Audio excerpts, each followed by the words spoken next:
নোয়াখালীর বেগমগঞ্জ উপজেলার নরোত্তমপুর ইউনিয়নে অনুষ্ঠিত ঈদ আনন্দ মিনি ফুটবল টুর্নামেন্টের প্রথম ধাপের খেলায় জয়লাভ করে সুপার 8-এ জায়গা করে নিয়েছে পাওয়ার 9 টিম।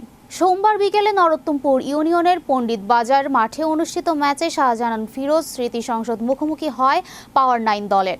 খেলার শুরু থেকেই উভয় দল আক্রমণাত্মক ফুটবল উপহার দিলেও শেষ পর্যন্ত 2-1 গোলের ব্যবধানে জয় পায় পাওয়ার 9।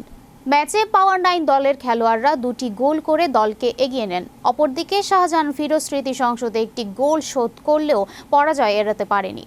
এই জয়ের ফলে টুর্নামেন্টের সুপার 8 পূর্বে খেলার যোগ্যতা অর্জন করেছে পাওয়ার 9।